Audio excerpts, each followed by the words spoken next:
They called her worthless, a burden no man would ever want, a widow with 10 hungry mouths and empty hands, cast out like trash on the unforgiving frontier. Mara Holt had reached the end. No money, no home, no hope. The town had made its judgment clear. She and her children were invisible. But when the dust settled and the world turned its back, one man rode in from the horizon. He didn't see a burden. He saw something everyone else had missed. This is their story, a tale of redemption, second chances, and love found in the ruins. If you're watching from anywhere in this world, drop your city in the comments below so I can see how far this story travels. Hit that like button and stay until the end, because what happens next will restore your faith in humanity. The sun hung merciless over the town of Bitter Creek, Wyoming, bleaching the wooden storefronts and turning the dirt streets into cracked veins of dust.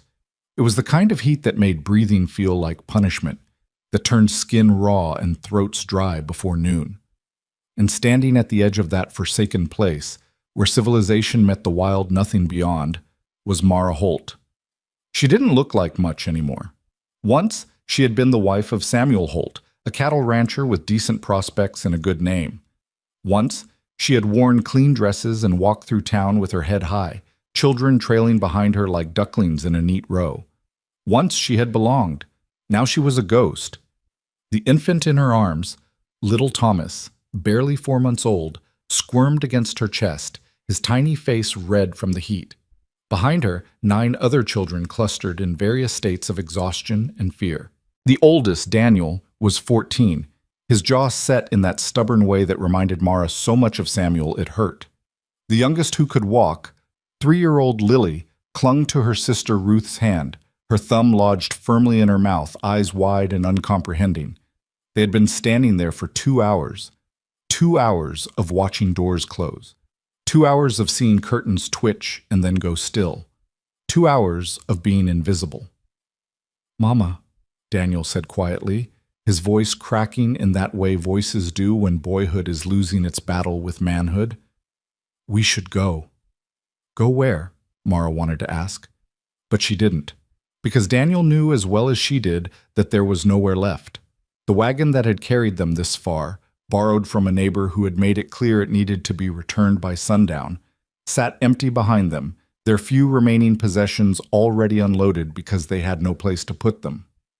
3 trunks of clothes, mostly outgrown or worn through, a set of tin dishes, Samuel's Bible, though Mara hadn't been able to bring herself to open it since the funeral, a quilt her mother had made, the only thing of real value they had left, and even that was fraying at the edges. Everything else was gone. The ranch, seized for debt she didn't even know Samuel had accumulated. The livestock, sold at auction to pay creditors who showed up like vultures the moment Samuel's body was cold. The house, every stick of furniture, every pan and pot, all of it claimed by men with papers and cold eyes who didn't care that a woman with 10 children had nowhere to go. The law was clear. Widows had no rights to property that carried debt. And Samuel, God rest him, had died owing more than the ranch was worth. Mara had tried. Lord knows she had tried. She had gone to the bank first, hat in hand, asking for just enough to get by until she could find work. The banker, Bury, Mr. Sparsam. Thornton, a man who had smiled at her across the church pews for years, had looked through her like she was glass. "Mrs. Holt, you must understand our position. Your husband's debts." "I'm not asking for charity," Mara had interrupted, her voice steady despite the trembling in her hands. "I'm asking for a small loan. I can work. I can clean. I can cook. I can—" "With 10 children." Thornton had raised an eyebrow. "Who's going to hire a woman who has to stop every few hours to nurse an infant? Who can't work a full day because she has to see to that many youngsters?"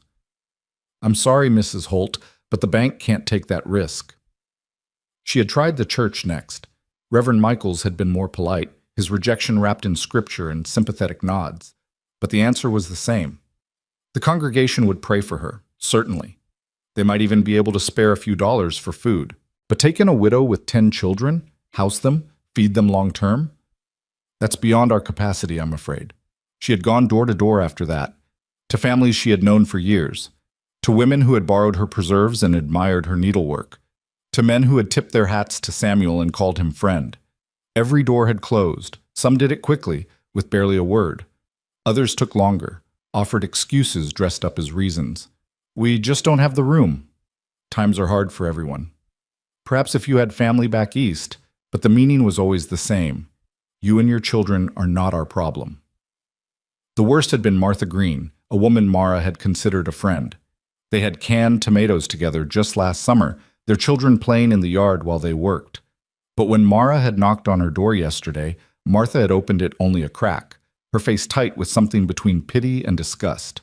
Mara, I'm sorry, but John says we can't get involved. He says it wouldn't be proper. Proper? Mara had repeated, the word tasting like ash. You're alone now. A woman alone with all those children? People talk. John says it's not appropriate for us to take you in. People might get the wrong idea.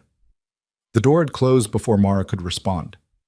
She had stood there, staring at the painted wood, feeling something break inside her that she didn't have a name for. That was when she understood. It wasn't just about the burden of feeding 10 extra mouths. It was about what she represented. A woman without a man was dangerous, untethered, improper, a reminder of how quickly security could vanish. She was a cautionary tale no one wanted living in their spare room. So now she stood at the edge of town with everything she owned in 3 trunks and nowhere to go. Daniel touched her elbow. Mama, people are staring. He was right. Across the street, 2 women had stopped their conversation to watch. Their faces showed no sympathy, only that peculiar satisfaction people get when witnessing someone else's misfortune, grateful it isn't their own. Little Thomas began to fuss, his small fists batting against Mara's chest. He was hungry. She had nursed him an hour ago, but her milk was thin.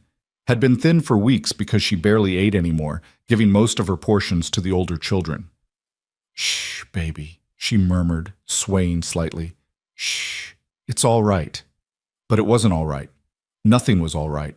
Rebecca, her second oldest at 12, moved closer. She was a serious child, had always been, with Samuel's dark eyes and a gravity beyond her years.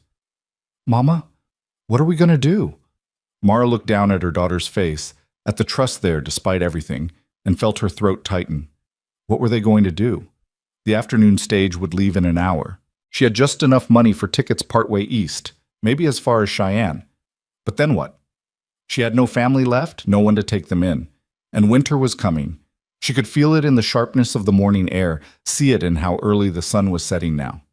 10 children. How did you keep 10 children alive through a Wyoming winter with no roof over their heads? We'll figure something out, Mara said, hearing the hollowness in her own voice. We always do. It was a lie, and Rebecca was old enough to know it. A wagon rattled past, kicking up dust that made Lily cough. The driver didn't even glance their way. Invisible. They were already invisible. Mara's legs ached from standing, but there was nowhere to sit except the ground, and she had that much pride left at least, not to sit in the dirt like a beggar while the town watched. So she stood, infant in arms, children clustered around her, and felt the weight of her failure pressing down like the merciless sun. Samuel, she thought, not for the first time. Why did you leave us like this? Why didn't you tell me about the debts? Why didn't you? But anger at a dead man was useless. Samuel had been a good husband, a good father. He had worked himself to exhaustion running that ranch, trying to make it profitable in a market that squeezed small ranchers dry.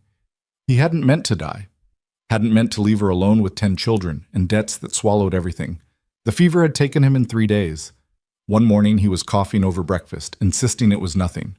By evening he was burning up, delirious. By the 3rd dawn, he was gone. Mara had buried him on the hill behind their house, the house that wasn't hers anymore, under the cottonwood tree where they used to sit in the evenings, watching the children play. She had stood over that grave with dirt on her hands and an infant in her arms and thought, now what? Now she knew. Now was standing at the edge of a town that wanted nothing to do with her, watching her children's faces grow gaunt, listening to her baby cry from hunger she couldn't fully satisfy. Mama! It was Joseph, one of the middle boys, just 8 years old.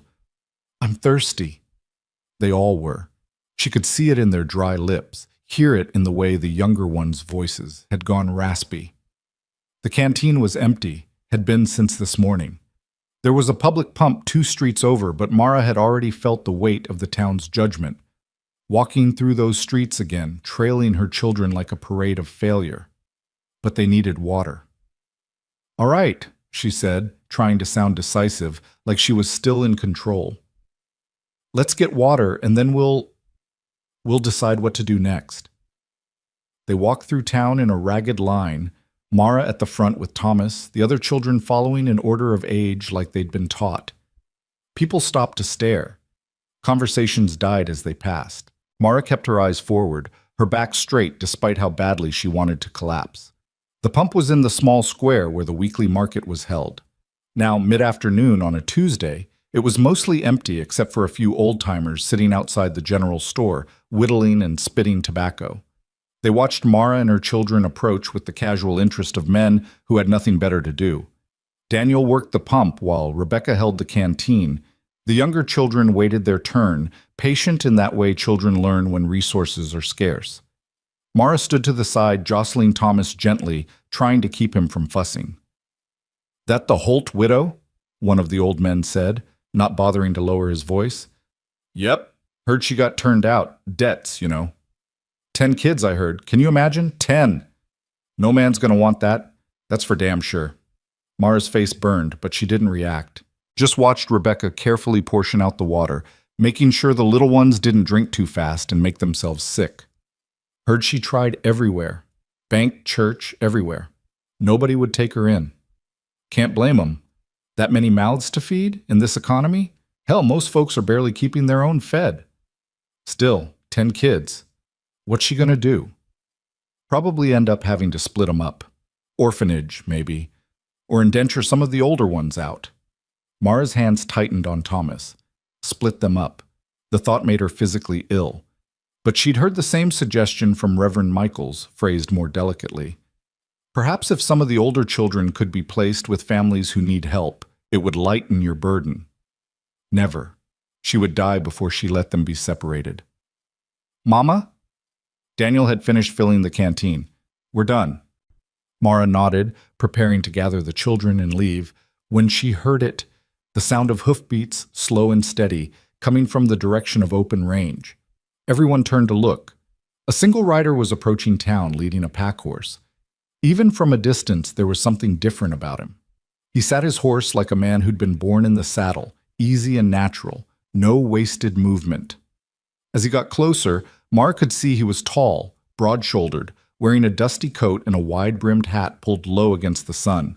The old-timers straightened up, their casual demeanor shifting to something more alert. "That's Cole Barrett," one of them muttered. "What's he doing in town? Thought he never came in except for supplies once a month. Been near 6 weeks since we seen him last." The rider, Barrett, guided his horse toward the general store, moving past the square where Mara stood with her children. As he passed, his head turned slightly, and for just a moment, his eyes met Mara's. They were gray, she noticed. Light gray, almost silver in the harsh sunlight. And something in them, some quality she couldn't name, made her breath catch. Then he looked away, continuing toward the store, and the moment broke. "Who is that?" Rebecca whispered. "Nobody," one of the old-timers said loudly enough for them to hear. "Just Barrett. Keeps to himself out at his ranch. Don't talk much. Don't come to town much. Don't bother nobody." Mara watched as the man dismounted with fluid grace, tied his horse to the rail, and disappeared into the general store without a word to anyone. Something about him unsettled her, though she couldn't say why.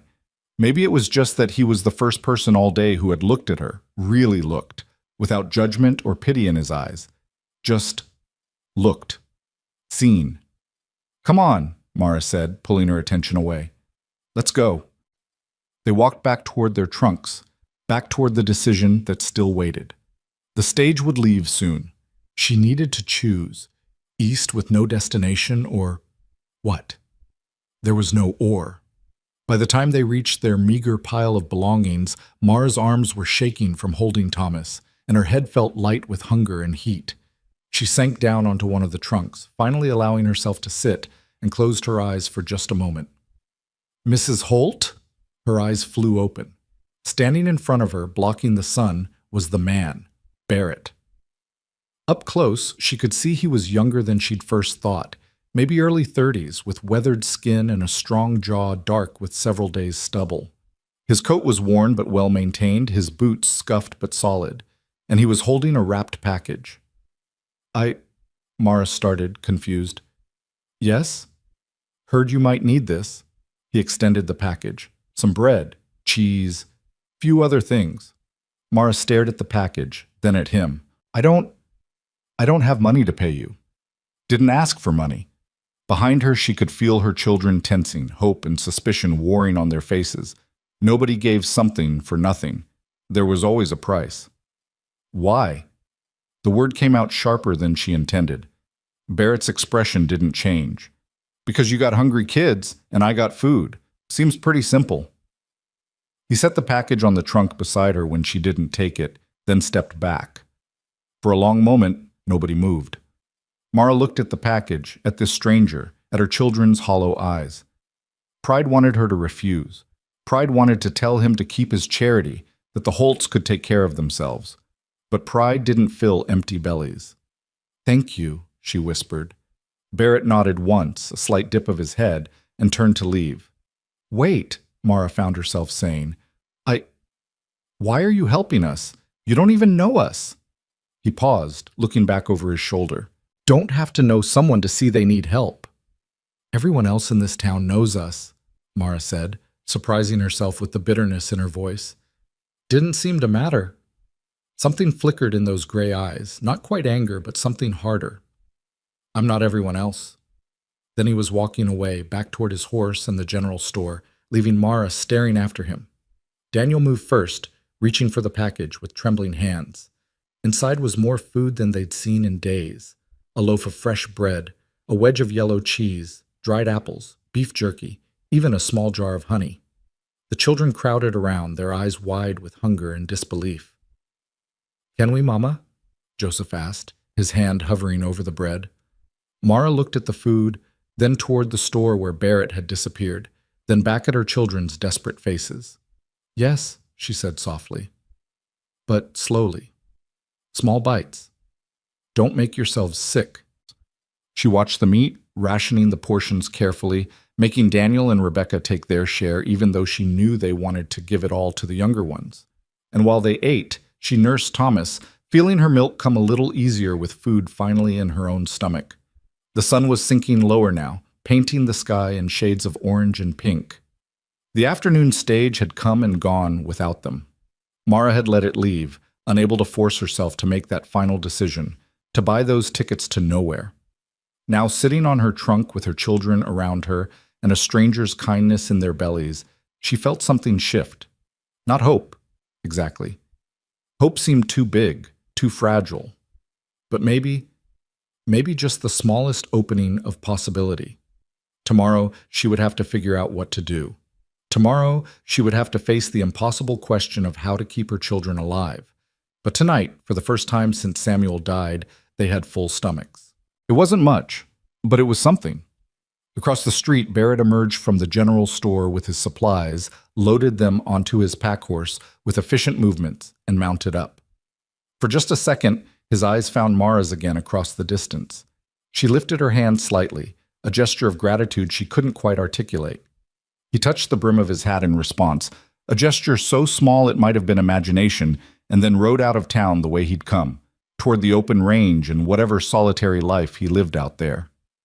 Mara watched until he was just a speck on the horizon, until the dust from his horse's hooves had settled back to earth. Mama, Rebecca said quietly. What do we do now? Mara looked at her daughter, at all her children, at the town that had rejected them and the empty road stretching east. I don't know, baby, she admitted. I honestly don't know. But for the first time, that admission didn't feel like complete defeat, because someone had seen them today. Someone had helped without asking for anything in return. Someone had reminded her that not everyone had stopped being human. As the sun set over Bitter Creek and the shadows grew long, Mara Holt sat with her children and allowed herself to believe just for a moment that maybe, just maybe, tomorrow might bring something other than more closed doors. She was wrong about what that something would be, but she was right that everything was about to change. The night was cold. colder than Mara had expected for late September, and she had no way to build a fire in the middle of town without drawing more attention to their misery. So they huddled together on and around the trunks, the older children wrapping their arms around the younger ones, sharing what warmth their thin bodies could provide. Mara didn't sleep. She sat with Thomas against her chest, feeling his small heart beat through the layers of fabric, and watched the stars wheel overhead. Every sound made her tense: footsteps, voices, the distant bark of a dog. She kept expecting someone to come tell them to move along, to stop loitering, to take their poverty somewhere less visible. But no one came. By dawn, a fine mist had settled over the town, turning everything gray and ghostly. The children stirred slowly, stiff from the cold and the hard ground. Daniel was the first to sit up, his face pale and drawn in the thin light. "Mama," he said quietly, so as not to wake the little ones, "we can't stay here another night." Mara knew he was right. The food from yesterday was already gone, carefully rationed through the evening and the cold night. Thomas needed changing, and she had only 2 clean cloths left. The younger children needed washing. They all needed shelter. "I know," she said. "I'm going to try again today. Someone has to help us." But even as she said it, she knew it was false hope. She had already knocked on every door. There was no one left to ask. Rebecca woke next, and then the others, slowly emerging from sleep into the harsh reality of another day with no home, no prospects, no future beyond the next few hours. Mara did her best to make them presentable, smoothing hair and brushing dust from clothes, but they all looked exactly like what they were: destitute. The town came alive around them as the morning progressed. Shopkeepers opened their doors, sweeping their stoops, and carefully not looking at the widow and her children still camped at the edge of the square. Wagons began to roll through, kicking up dust. Women with market baskets hurried past, eyes averted. Invisible again. Mara was trying to decide whether to spend her last few coins on bread or save them for another night's shelter in case, though she had no idea where that shelter might be, when she heard the hoofbeats again. She looked up, shading her eyes against the morning sun, and felt her heart skip strangely. It was Barrett, riding in from the same direction as yesterday, his horse moving at an easy walk. He was leading 2 additional horses this time, both saddled but riderless. As he approached the square, his eyes found Mara immediately, as if he'd known exactly where she would be. He reined in his horse a few feet away and dismounted with that same fluid grace she'd noticed before. "Morning," he said simply. "Good morning," Mara managed, acutely aware of how she must look. Wrinkled dress, hair coming loose from its pins, exhaustion written in every line of her face. Barrett looked at the children, counting them silently, his expression unreadable. Then his eyes came back to Mara. "You planning on staying in town?" he asked. The question caught her off guard. No. I mean, we can't. We don't have anywhere else to go yet." "Yet," Barrett repeated, something that might have been skepticism in his tone. "How long you been looking?" 2 days, Mara admitted, then added with more defiance than she felt. "But I haven't tried everywhere. Someone will—" "No, they won't." The bluntness of it stole her breath. Mara's hands tightened on Thomas. "You don't know that." "I know this town," Barrett said, his voice flat and matter-of-fact. "And I know nobody here is going to take in a widow with 10 kids, no matter how much they ought to. You could knock on every door from here to Cheyenne, and the answer would be the same." Mara felt her face flush with anger and humiliation. "Then what do you suggest I do? Just give up? Let my children—" "I'm suggesting you stop wasting time looking for help that isn't coming," Barrett interrupted, "and consider an alternative." Mara stared at him, her mind racing. An alternative? What alternative could there possibly be? Barrett glanced at the children again, then back at her. "I got a ranch about 8 miles north of here. It's not much, but it's solid. 3-bedroom house, barn, good well, enough land to keep a small herd. I work it alone." He paused and Mara held her breath, not daring to understand what he might be suggesting. "I could use help," he continued. "General work, cooking, mending, tending the garden, looking after chickens. The older boys could help with livestock and fence work. In exchange, you'd have a roof, food, and safety for your kids." Mara's heart was pounding so hard she was sure he could hear it. You're offering us work? All of us?" "I'm offering you a choice," Barrett corrected. You can keep trying to find someone in this town who'll help you out of the goodness of their heart, or you can come work for room and board until you figure out what you want to do next. No strings, no expectations beyond honest work. You want to leave after a week, a month, whenever. That's your business. It was too good to be true. It had to be. Men didn't offer widows with 10 children work and shelter out of simple kindness. There was always a price, always something expected that wasn't spoken out loud. Mara looked at him carefully, searching his face for signs of the ulterior motives she knew must be there. But his expression remained neutral, almost indifferent, like he was discussing the price of cattle rather than offering to change her entire life. "Why?" she asked, the same question as yesterday, but weighted with more desperation. "Why would you do this?" Barrett shifted his weight slightly, the leather of his saddle creaking. "Because I got space and you need it. Because those kids deserve better than sleeping in the dirt.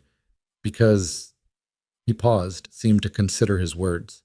"Because someone helped me once when I needed it, and I figure that kind of thing ought to be passed along." "But 10 children," Mara pressed. "That's not just help. That's a lot of mouths to feed," Barrett finished. "I know, I can count, but a ranch runs better with hands to work it, and you got 10 pairs of hands that need purpose. Seems like it could work out for both of us." Daniel had been listening to the entire exchange, and now he stepped forward, his young face serious. "What kind of work would you expect from us, sir?" Barrett looked at the boy with something like approval. "You know anything about cattle?" "Some. My pa ran a small herd before—" Daniel's voice caught. "Before. Then you'd help me with feeding, checking fences, moving cattle when needed. Nothing you couldn't handle." Barrett's gaze moved to Rebecca. "You know cooking. Preserving?" Rebecca nodded, finding her voice. "Yes, sir. I've been doing most of it since Ma had the baby." "Good. Garden needs harvesting, and I got more vegetables than one person can process. There's chickens need tending, eggs to collect, butter to churn." He looked back at Mara. "Plenty of work to go around, enough to earn your keep, but nothing that'll break you." Mara's mind was spinning.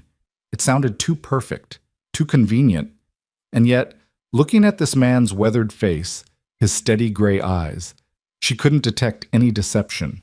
He seemed to mean exactly what he said. "I don't understand," she said quietly. "You don't know us. We could be thieves or lazy or—" "Could be," Barrett agreed, "but I don't figure a woman who's been trying to keep 10 kids alive on her own is any of those things. And if I'm wrong, well, like I said, no strings. You can leave whenever you want." It was the last part that made Mara start to believe him, because if he had darker intentions, he wouldn't give her an easy way out. He wouldn't make it clear that she was free to go. Still, she hesitated. Pride warred with desperation, and desperation was winning, but pride was putting up a fight. "Mrs. Holt," Barrett said, his voice gentler than before, "I'm not asking you to decide your whole future right now.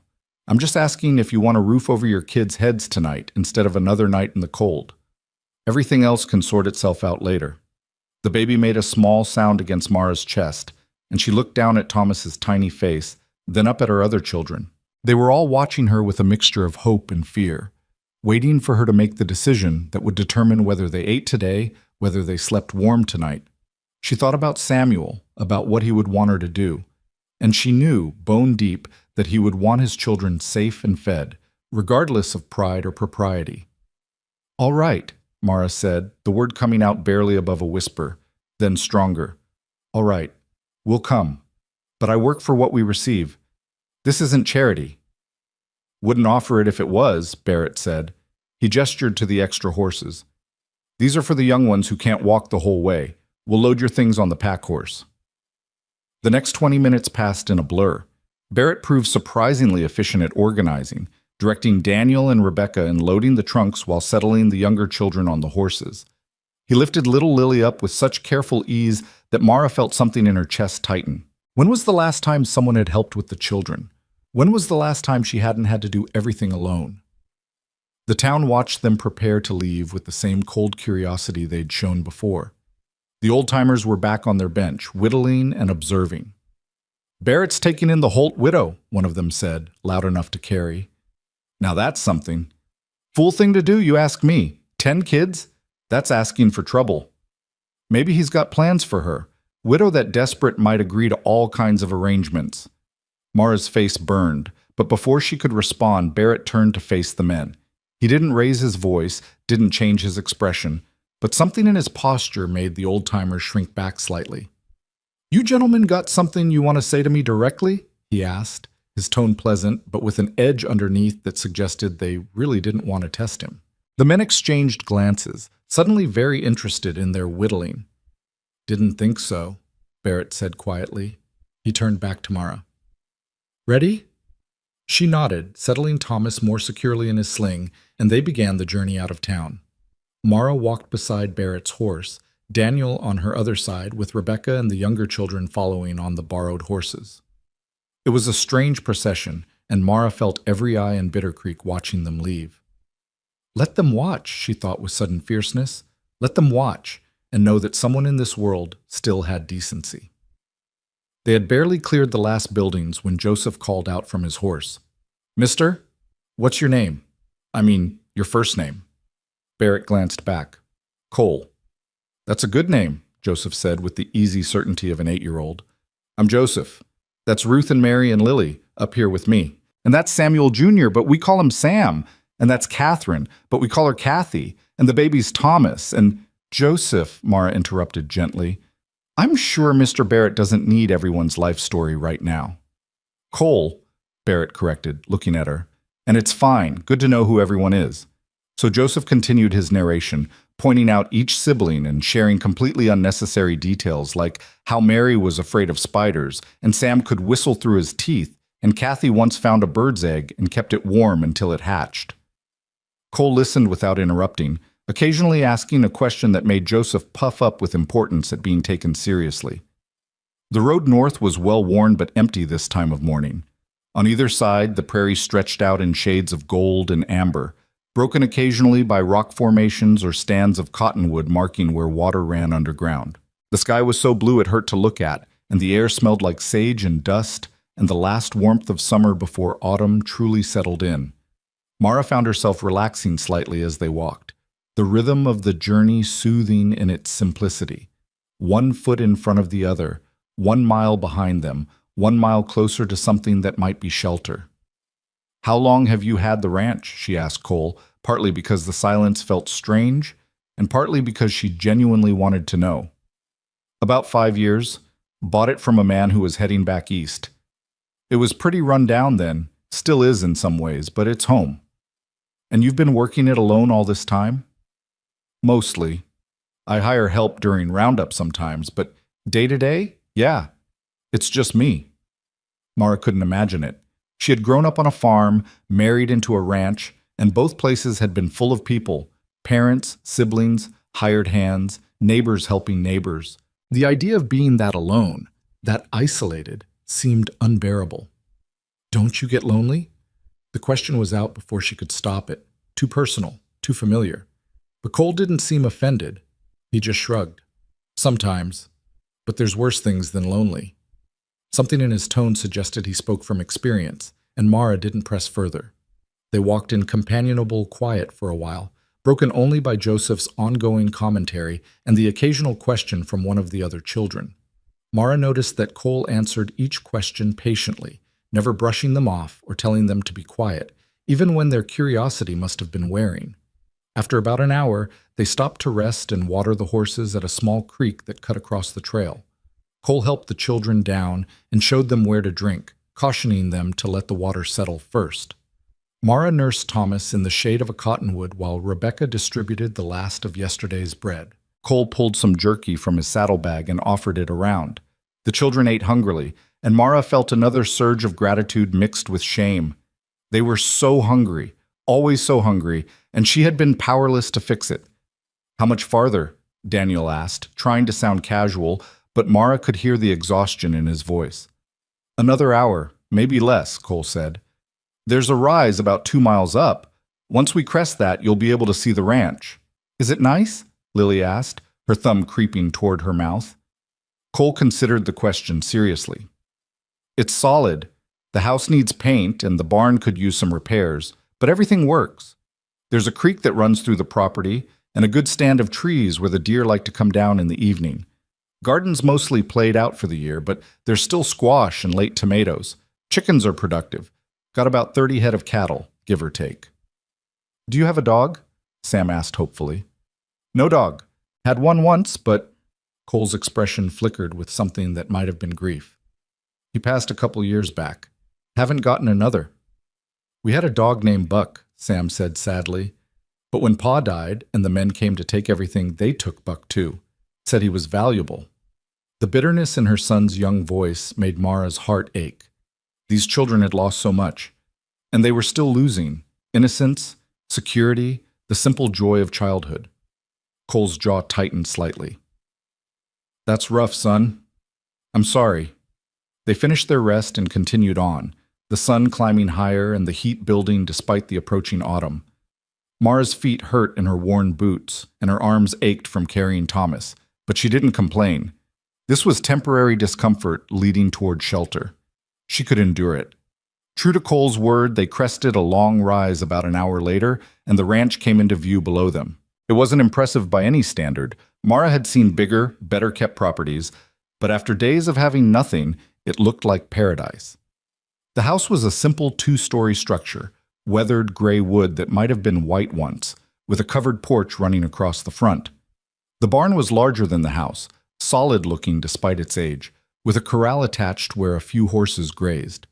There was a chicken coop, a small bunkhouse, what looked like a smokehouse, and several other outbuildings in various states of repair.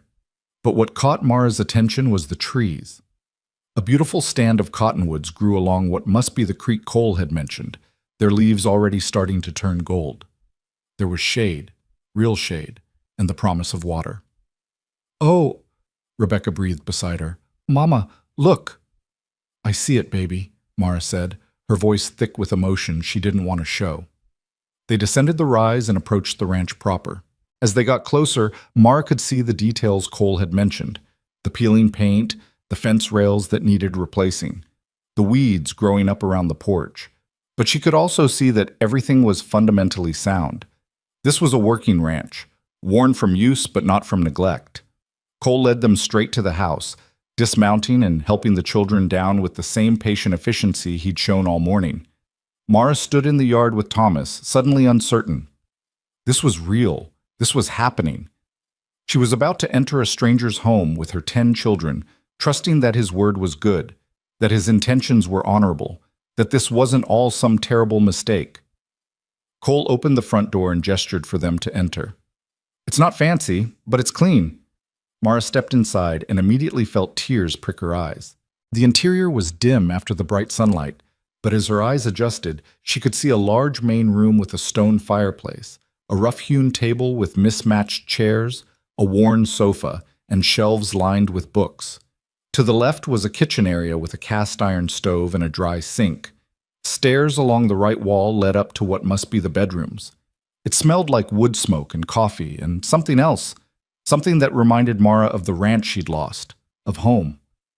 The children filed in behind her, their eyes wide with wonder and relief. After sleeping outside, even this simple space felt like luxury. "2 bedrooms upstairs, 1 down here," Cole said, setting down the packs he'd carried in. "I'll take the bunkhouse, give you all the main house." "No," Mara said quickly. "We can't take your home. The bunkhouse will be fine for us, or the barn." "Mrs. Holt?" Cole interrupted, his tone leaving no room for argument. 10 kids aren't sleeping in a bunkhouse or a barn. You take the house. I've slept in worse places than that bunkhouse. It's got a stove and a good bed. I'll be comfortable." "But this is not a negotiation," Cole said, though his voice was still even, not unkind. "You need space for all these kids, and the house has it. End of discussion." Mara wanted to argue further, but she was too tired and too grateful and too overwhelmed, so she just nodded, blinking back tears. "Thank you," she managed. Cole nodded shortly, clearly uncomfortable with gratitude, and moved to the kitchen. "I'll show you where everything is, then I've got to check on the cattle. The older boys can come with me if they want to learn the property, or they can rest first. Their choice." "I'll come," Daniel said immediately, eager to prove his worth. "Me too," Joseph added. Cole looked at Mara for permission, and she nodded. The boys needed purpose, needed to feel useful. She understood that. For the next hour, Cole walked her through the house, showing her the root cellar stocked with preserves and vegetables, the pantry with flour and beans and coffee, the bedroom upstairs with 2 large beds that could fit multiple children each, the smaller bedroom that could serve as a nursery for Thomas and the youngest girls. There was a pump inside the kitchen, actual running water inside the house, a luxury Mara hadn't had at the old ranch, and a bathing room with a copper tub. "I usually heat water on the stove for bathing," Cole explained. "There's soap and towels in the cupboard. Use whatever you need." Mara's mind was reeling. This was more than she'd dared hope for. This was safety, comfort, space for her children to spread out and breathe. Rebecca was already exploring the kitchen, examining the pots and pans, the dishes in the cupboard. "Mama, can I start something for supper? There's chicken in the cold box and vegetables in the cellar, and—" "Yes," Mara said, hearing the eagerness in her daughter's voice. Rebecca, like Daniel, needed purpose, needed to contribute. "Yes, that would be wonderful." Cole showed the boys where the livestock was kept, explaining the feeding schedules and the layout of the property, while Mara got the younger children settled. She heated water for washing and bathed them one by one, marveling at the simple luxury of warm water and clean towels. The dirt of days on the road swirled down the drain, and her children emerged pink-cheeked and looking more like themselves. By the time Cole and the boys returned for supper, the house smelled like roasted chicken and baked squash, and the table was set with dishes that didn't match but were clean and whole. The children sat in actual chairs instead of on the ground, and there was enough food for everyone to have seconds. Cole took a seat at the head of the table, looking faintly surprised by the transformation of his usually silent house. The children, remembering their manners, waited for Mara to serve before reaching for their plates. For a few minutes, the only sound was eating. The children too hungry and too focused on the miracle of a full meal to talk.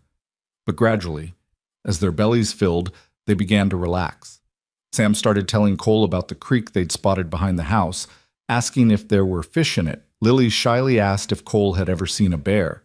Joseph wanted to know everything about the cattle. Mara watched her host field questions with remarkable patience, answering each child seriously, never dismissing their curiosity as childish or annoying. And she felt something shift inside her. Not quite trust, not yet, but the beginning of it. The sense that maybe, just maybe, this man was exactly what he appeared to be. Someone decent in a world that had shown her precious little decency lately. After supper, while Rebecca and the older girls cleaned up, Mara stepped out onto the porch with Thomas to nurse him in the cooling evening air. The sun was setting, painting the sky in shades of amber and rose, and the first stars were beginning to appear. She heard the screen door creak and looked up to see Cole standing there, his hat in his hands. "Kids all settled?" he asked. "Getting there. Daniel's helping the little ones get ready for bed. She paused, searching for the right word. "They're happy. I haven't seen them this calm in weeks." Cole nodded, looking out at the darkening prairie. "They're good kids. You've done well with them." The compliment caught Mara off guard.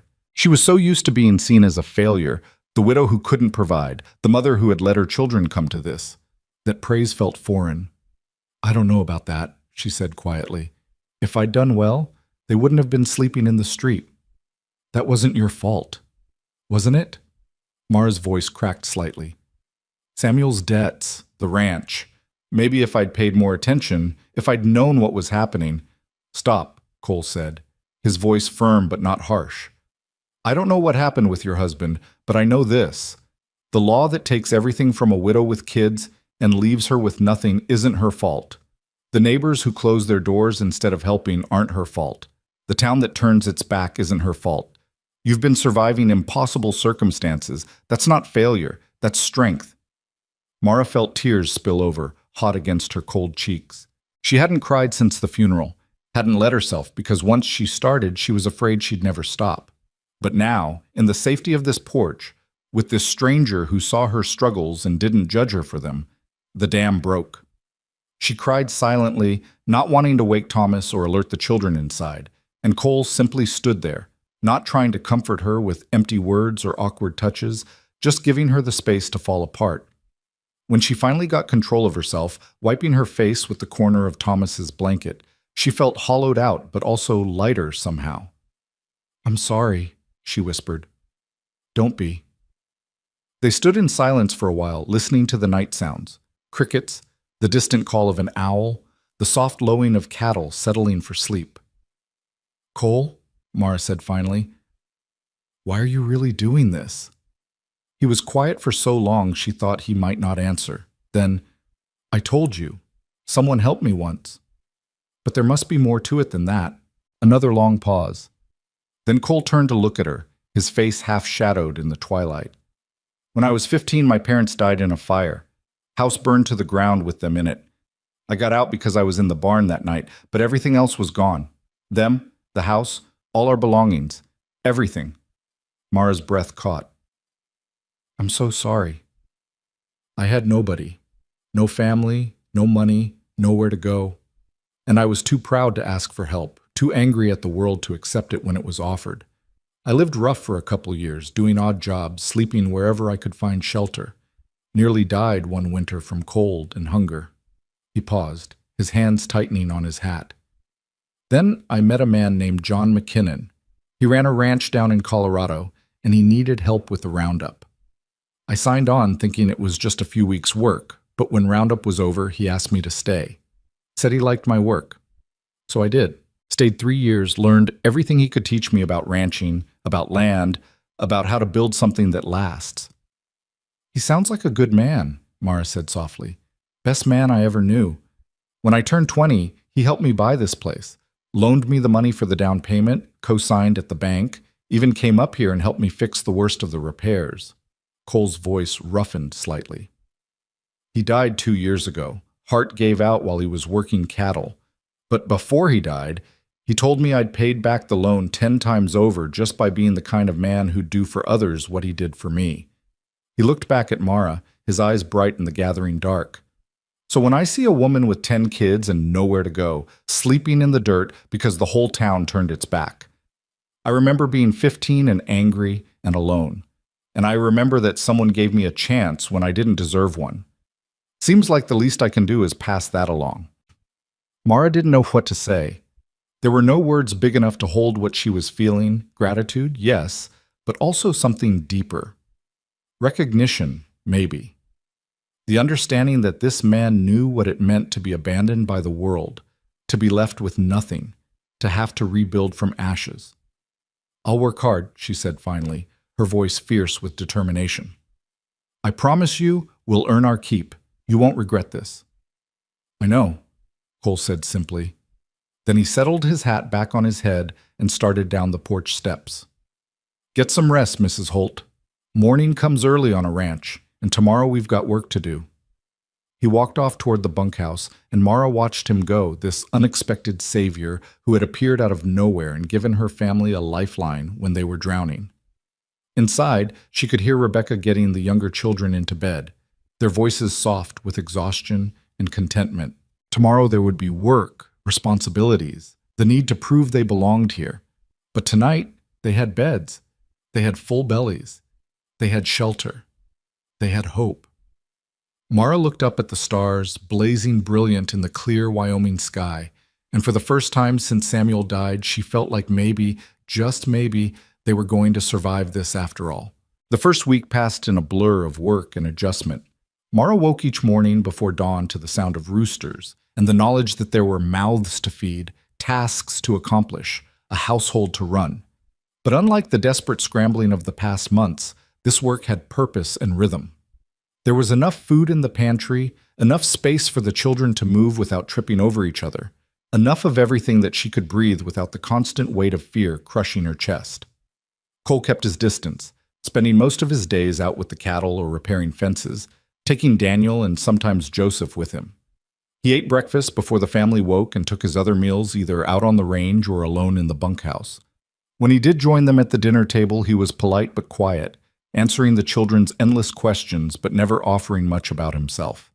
Mara told herself she was grateful for the space, for his respect of boundaries. But sometimes, watching him walk back to the bunkhouse after supper, she felt something that might have been loneliness. Not her own. She had 10 children, she was never alone. But his.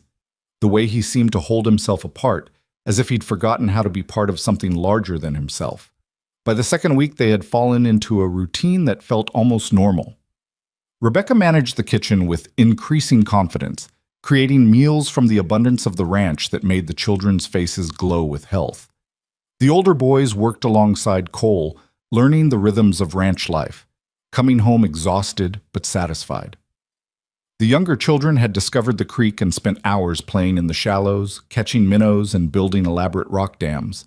Even Thomas seemed to thrive, his cries less frequent, his sleep more peaceful. Mara herself threw herself into work with an almost desperate energy. She scrubbed the house until every surface gleamed, mended every torn shirt and sock, organized the pantry and root cellar with military precision. She needed to prove their worth, to show that they were earning their keep, that Cole's charity, no, not charity, she reminded herself, this was work, honest work, was justified. But on the 14th day, everything changed. Mara was in the garden harvesting the last of the squash when she heard the wagon. She looked up, shading her eyes against the afternoon sun, and felt her stomach drop. 3 men were approaching the ranch, and she recognized them immediately. Harold Thornton from the bank, Sheriff Wade, and Martin Kemp, one of the creditors who had seized the ranch after Samuel's death. She stood slowly, dirt on her hands and knees, and watched them approach with the sick certainty that this moment of peace had been too good to last. Cole emerged from the barn, Daniel beside him, and walked to meet the wagon. Mara hurried over, her heart pounding. "Gentlemen," Cole said evenly, "what brings you out this way?" Thornton climbed down from the wagon, his face set in that expression of false concern that Mara had learned to hate. "Mr. Barrett, we heard you'd taken in Mrs. Holt and her children. We thought it prudent to check on the situation." "Check on what situation?" Cole's voice was mild, but Mara could hear the edge underneath. Sheriff Wade cleared his throat uncomfortably. "Now, Barrett, nobody's accusing you of anything improper, but you gotta understand how it looks. A single man, a widow, 10 children, all living under one roof with no legal arrangement, no chaperone." "We're not living under one roof," Cole interrupted. "Mrs. Holt and her children have the house. I'm in the bunkhouse. And the arrangement is employment, which last I checked isn't illegal." "Employment?" Kemp said with a sneer in his voice. "That's what you're calling it?" Cole's jaw tightened and Mara felt Daniel tense beside her. She put a hand on her son's arm, a silent warning to stay quiet. "That's exactly what I'm calling it," Cole said, his voice dropping into something dangerous. "Mrs. Holt works for room and board. Her children help with ranch work. Everything is proper and above board." "Proper," Thornton repeated, shaking his head. "Mr. Barrett, surely you understand the position this puts you in. The talk in town—" "I don't give a damn about talk in town." The bluntness of it seemed to shock the men. Sheriff Wade recovered first, his tone hardening. "Well, maybe you should, because talk like this can damage a man's reputation. And more importantly, it raises questions about the welfare of these children, living in questionable circumstances, no proper supervision." "No proper supervision?" Mara found her voice, anger overriding fear. "I'm their mother. I'm here. They're fed, clothed, safe, and happy for the first time in months. What more supervision do they need?" Kemp looked at her with barely concealed contempt. "Mrs. Holt, we all understand your circumstances are difficult. That's precisely why we're here. The county has resources for women in your position. There's a charitable home in Cheyenne that takes in widows, and we've made inquiries about placing the older children with families who need help." "No." The word came out flat and absolute. "You're not taking my children." "Nobody's talking about taking them," Sheriff Wade said, though his eyes said otherwise. "We're talking about finding them proper homes where they can be raised in decent, moral environments." "This is a decent, moral environment," Mara said, her voice rising despite her efforts to stay calm. "Mr. Barrett has shown us more decency and morality than anyone in Bitter Creek ever did. You all stood by and watched us sleep in the street, and now you dare to come here and question his character?" "Mrs. Holt," Thornton started, but Cole cut him off. "I think you gentlemen have said your piece. Time for you to leave." "We're just trying to help," Thornton insisted, but there was something calculating in his eyes that made Mara's skin crawl. "Surely you can see that this arrangement can't continue indefinitely. What happens when winter comes and you're all snowed in together? What will people think then? People can think whatever they want, Cole said. Doesn't change the facts. Now get off my property. The three men exchanged glances. Sheriff Wade's hand moved toward his belt, and Mara's heart stopped. But he was just adjusting his coat, not reaching for his gun. We'll be back, Kemp said. And next time, we might have papers from the county about the children's welfare. You'd be wise to reconsider this situation before it comes to that. They climbed back into their wagon and left, but not before Kemp shot Mara a look that promised this wasn't over. As soon as they were out of sight, Mara's legs gave out. She sank down onto the porch steps, her whole body shaking. Cole stood rigid, staring at the dust cloud the wagon had left behind. They're going to try to take them, Mara whispered. They're going to say I'm an unfit mother, that this situation is improper, and they're going to take my children. No, they're not. You don't know that. You heard them. They'll get papers. They'll claim it's for the children's welfare. Mara. It was the first time he'd used her given name, and it made her look up. His face was set with determination. They're not taking your children. I won't let them. How can you stop them? If they come with the law, then we'll fight it. We'll get a lawyer. We'll prove that the children are well cared for here, that you're a good mother, that this is a proper working arrangement. He paused, seeming to wrestle with something. Or we could make it indisputable. Mara stared at him, not understanding at first. Then the meaning of his words hit her like a physical blow. You mean, she couldn't finish the sentence. Marriage, Cole said bluntly. If we were married, there'd be nothing improper about the living arrangements, nothing they could use against you. The world seemed to tilt sideways. Mara gripped the edge of the porch to steady herself. You can't be serious. I'm completely serious. It would be a practical arrangement, nothing more. You'd have legal protection for yourself and the kids. I'd have help running the ranch. Everyone benefits. Cole, that's insane. You don't even know me. We've known each other 2 weeks. I know enough. I know you're a hard worker, a good mother, and someone who keeps her word. What else matters? What else matters? Mara repeated incredulously. Everything else matters. Marriage it's supposed to be about love, about partnership, about survival sometimes, Cole interrupted, his voice rough. Look, I'm not talking about a real marriage, just a legal one. On paper, you'd still have your space, your independence. Nothing would have to change except the legalities. Mara stood up, needing to move, to think. This is crazy. You'd be tied to a woman with 10 children for the rest of your life, all to protect people you barely know. Why would you do that? Because it's the right thing to do. The right thing would be to let us move on before we ruin your life any further. Cole's eyes flashed. Is that what you think? That you're ruining my life? Aren't we? Those men made it clear what they think, what everyone will think. You'll be the fool who married the desperate widow, saddled himself with 10 kids that aren't his, ruined his reputation for— I don't care about my reputation, Cole said fiercely. And I knew what I was doing when I brought you here. This doesn't change anything except making it harder for those vultures to tear your family apart. Mara felt tears burning her eyes. I can't ask you to sacrifice yourself like this. You're not asking, I'm offering. They stood facing each other in the fading afternoon light, the impossible offer hanging between them like something fragile and dangerous. I need to think, Mara said finally. It's too much. I need time. Cole nodded, his expression softening slightly. Take the time you need, but Mara, don't wait too long. Those men meant what they said. They'll be back, and they'll have the law on their side if we don't do something.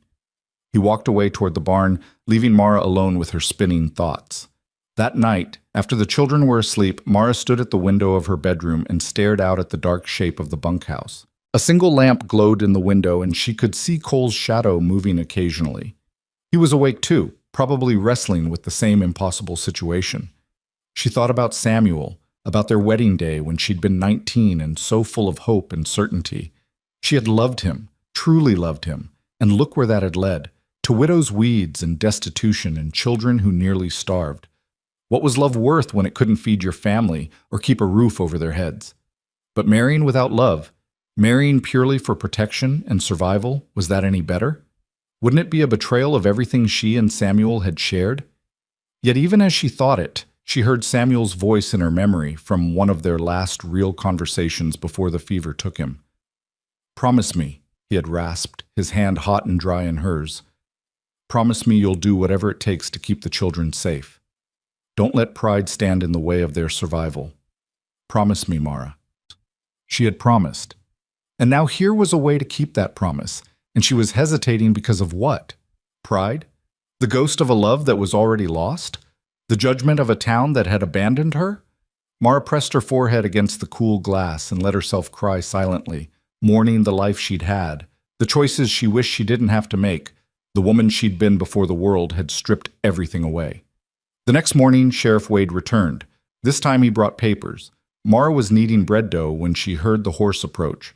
She wiped her hands on her apron and went to the door, her stomach knotting with dread. Wade dismounted slowly, his face grim. "Mrs. Holt, I need to speak with you." "Say what you need to say." He pulled a folded document from his coat. "The county has filed a petition regarding your children. There's going to be a hearing in 2 weeks to determine whether your current living situation is appropriate for their welfare." The words hit like hammer blows. A hearing. "Yes, ma'am. You'll need to appear before Judge Morrison in Bitter Creek and demonstrate that you can provide a proper moral home for your children. If you can't—" He paused uncomfortably.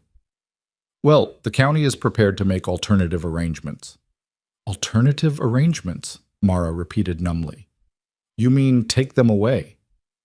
"I mean ensure they're raised in proper homes with proper supervision." Wade shifted his weight. "Look, Mrs. Holt, I know this is hard, but you gotta see reason. A woman alone with 10 kids living on a bachelor's ranch, it's not proper, it's not right. Those children deserve better." Something in Mara snapped. All the fear and uncertainty of the past weeks, all the humiliation and desperation crystallized into pure fury. "Better?" Her voice was low and deadly. "You think being ripped away from their mother and scattered to strangers is better? You think being told their burdens nobody wants is better? Those children have been through hell. They watched their father die. They watched everything they owned be taken away. They slept in the dirt while your precious town pretended not to see them. And now that they're finally safe and fed and happy, you want to destroy that because it's not proper?" Wade's face reddened. "Ma'am, I understand you're upset, but the law didn't care about my children when they were starving. Don't you dare hide behind it now." Cole's voice cut through the tension. "What's going on here?" He had emerged from the barn, Daniel and Joseph trailing behind him. His face was calm, but there was steel in his eyes. Wade turned to him. "Just serving notice about the hearing, Barrett. 2 weeks from today. The county wants to evaluate the children's living situation." "Then they can evaluate it," Cole said evenly. "They'll find everything in order." "Will they?" Wade's expression hardened. "Or will they find exactly what everyone expects, an improper arrangement that's not suitable for children?" "They'll find a working ranch where children are cared for and safe," Cole said. "That should be all that matters." Wade shook his head. "You're making this harder than it needs to be. If Mrs. Holt would just accept help from the charitable home, if she'd allow the older children to be placed with decent families." "No," Mara said again. "You're not splitting up my family." "Then come to the hearing prepared to prove you can provide for them properly," Wade said, mounting his horse. "Because Judge Morrison won't be swayed by emotional appeals. He'll want to see evidence of moral fitness and proper circumstances. And from where I'm standing, you're going to have a hard time providing that." He rode away, leaving the notice in Mara's trembling hands. She stood there staring at the paper, the words blurring as tears filled her eyes. This was it. This was the end. No matter how hard she worked, no matter how well she cared for her children, it wouldn't matter. The county had decided she was unfit, and they were going to take her babies away. "Mama?" Daniel's voice was tight with fear. "What's happening? Are they really going to take us?" Mara couldn't answer, couldn't find words past the terror closing her throat. Cole moved closer, reading the notice over her shoulder. "Mara, listen to me. We can fight this, but we have to do it smart." "How?" The word came out broken. "How do we fight the law? How do I prove I'm a fit mother when they've already decided I'm not?" "By giving them no choice but to accept it," Cole said quietly. "By taking away every argument they have." Mara understood what he meant. The offer from yesterday, marriage. I can't, she whispered. I can't ask that of you. It's too much. You're not asking. I'm offering. And Mara. He waited until she looked at him.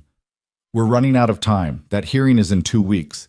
If we're going to do this, it has to be now. Rebecca had appeared on the porch, having heard the conversation. Mama, what's happening? Why are people trying to take us away? The fear in her daughter's voice broke something in Mara. These were her children, her babies. And they were terrified. She thought about the promise she'd made to Samuel, whatever it takes to keep them safe. She thought about the past months of desperation and closed doors and sleeping in the dirt. She thought about Cole's offer, practical, loveless, but genuine, a lifeline when she was drowning. If we did this, she said slowly, looking at Cole, it would be a name only, a legal protection, nothing more. I understand. And if someday I wanted to leave, wanted to take the children, and you'd be free to go, Cole said. I'd never hold you against your will. This is about giving you choices, not taking them away. Mara looked at her children, Daniel trying to be brave, Rebecca's eyes bright with unshed tears. The younger ones clustered in the doorway, not fully understanding but sensing their world was about to shatter again. She thought about the alternative, the hearing, the judge who had already made up his mind. Her children scattered to different homes, forgetting each other's faces, growing up apart and alone. No, she wouldn't let that happen, whatever it took. All right, she said, her voice steady despite the trembling in her hands. All right, I'll marry you. Cole nodded, no triumph in his expression, just quiet determination. I'll ride to town tomorrow and arrange it. The circuit preacher comes through on Saturdays. We can do it then, have it done before the hearing. That's 5 days away. Can you be ready in 5 days? Ready to marry a man she barely knew, ready to tie herself legally to a stranger for the sake of her children, ready to give up any chance of a real marriage, a real partnership built on love and understanding. But those were luxuries she couldn't afford. Survival didn't wait for readiness. Yes, Mara said, I'll be ready. That night, lying in bed with Thomas sleeping beside her, Mara stared at the ceiling and wondered what she had just agreed to. In 5 days, she would be Mrs. Cole Barrett. In 5 days, her children would have legal protection. In 5 days, everything would change. But the thought that kept her awake wasn't about the marriage itself. It was something else, something she barely dared to acknowledge. When Cole had made his offer, when he'd looked at her with those steady gray eyes and promised to protect her children, she had felt something shift inside her. Not love. It was too soon, too complicated for that. But something. Recognition, maybe. Or the beginning of trust. And that terrified her more than anything the county could threaten. Because marriages built on practicality and desperation were supposed to be simple, clear-cut, emotionally safe. You did what you had to do, kept appropriate distance, and protected your heart. But looking at Cole across the supper table, watching him patiently answer Sam's endless questions, seeing the way he made sure Joseph got seconds even though the boy was too shy to ask, Mara realized her heart might not cooperate with the plan to stay safely distant. And that was dangerous. Because if she let herself care, let herself hope for more than a practical arrangement, she was setting herself up for a different kind of devastation. Better to remember this was business, protection, a transaction that benefited them both. Better not to notice the kindness in his eyes or the way her pulse jumped when he said her name. Better not to let herself imagine what it might be like if this marriage of convenience became something real. 5 days. She had 5 days to prepare herself for a wedding without love, a partnership without passion, a future built on necessity rather than choice. 5 days to convince herself that would be enough. Outside, a coyote called to the moon, and Mara closed her eyes against tears she refused to shed. She had made her decision. She had done what Samuel asked, what her children needed. Now she just had to live with it. The morning Cole rode to town to make arrangements, Mara kept herself busy with frantic activity. She scrubbed floors that were already clean, reorganized cupboards that didn't need it, mended clothes that had barely worn. Anything to keep her hands moving and her mind from dwelling on what she'd agreed to. Rebecca watched her with worried eyes. Mama, you're going to wear yourself out. I'm fine, Mara said, attacking a stubborn stain on the kitchen floor with more force than necessary. Just keeping busy. You're scared. The observation, delivered in Rebecca's too-old voice, made Mara sit back on her heels. There was no point lying to a 12-year-old who had already lived through more than most adults. Yes, she admitted. I'm terrified. Rebecca came and sat beside her on the floor, her thin shoulder pressing against Mara's. Mr. Barrett seems nice. He's been good to us. I know. And this way they can't take us away. I know that too. Then why are you scared? How could Mara explain it? How could she tell her daughter that she was afraid of losing herself in this arrangement, of becoming so grateful for protection that she forgot she was supposed to be a whole person? How could she admit that part of her was terrified not that the marriage would be loveless, but that it might become something more? And she didn't know if her heart could survive being broken again. Because it's a big step, Mara said finally, and I'm not sure I'm making it for the right reasons. You're doing it to keep us together, Rebecca said with the absolute certainty of childhood. That's the rightest reason there is. Mara pulled her daughter close, breathing in the scent of her hair, soap, and sunshine, and the lavender that grew wild near the creek. When did you get so wise? I've always been wise. You just don't always listen. Despite everything, Mara laughed. It felt strange, that bubble of lightness in her chest, but good too. Like maybe she hadn't completely forgotten how. Cole returned late that afternoon, his face carefully neutral. It's arranged, Saturday at 10 o'clock. The preacher will come to the ranch so the children don't have to make the trip. Thank you, Mara said, the words inadequate for what he was doing but all she had to offer. I picked up some things in town. He gestured to the packages on his saddle. Fabric. Rebecca mentioned you wanted to make new dresses for the girls, and there's sugar and coffee and some other supplies. Mara stared at the packages, emotion clogging her throat. He had thought of the children, of their needs, even while arranging a marriage neither of them wanted. You didn't have to do that. I know. He started unloading the supplies. But I did anyway. That night, lying awake again, Mara heard sounds from the bunkhouse, footsteps pacing, the creak of floorboards. Cole couldn't sleep either. The thought was oddly comforting. At least she wasn't alone in her uncertainty. The next 3 days passed in a strange, suspended state. The ranch work continued, cattle to tend, meals to cook, children to care for, but underneath it all was the awareness of Saturday approaching like a storm on the horizon. Daniel took the news with surprising calm. So Mr. Barrett will be our stepfather? Legally, yes, Mara said carefully, but nothing else has to change. You can still call him Cole if you're comfortable with that. And the county can't take us away?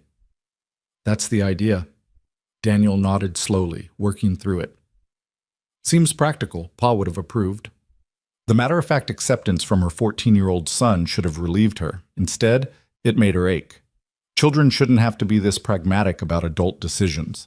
The younger children were thrilled, seeing it as an adventure. Joseph immediately started calling Cole Papa, even though Mara gently corrected him, saying Cole was just Cole. But the boy was stubborn, and Cole didn't seem to mind, which only made Joseph more determined. Friday evening, Rebecca presented Mara with a dress she'd been secretly altering. It was Mara's best dress, or rather, her only dress that wasn't completely worn through. Let out slightly to accommodate the weight she'd lost and regained, the hem mended, the collar freshened with a bit of the lace Rebecca had been saving from before. It's not a wedding dress, Rebecca said apologetically. But it's the best we have. Mara held the dark blue fabric against her chest, tears pricking her eyes. It was practical and sensible, nothing like the white dress she'd worn when she married Samuel, but it was clean and whole and made with love, and that counted for something. It's perfect, she whispered. That night, after the children were asleep, Mara found Cole on the porch of the bunkhouse, staring out at the dark prairie. She almost turned back, not wanting to intrude on his solitude, but he'd already seen her. Couldn't sleep either? He asked. No. She climbed the steps and stood at the railing beside him, careful to maintain space between them. I needed to make sure you understand what you're doing. It's not too late to change your mind. I'm not changing my mind. But you should know, I can't promise to be a real wife, not in the ways that matter.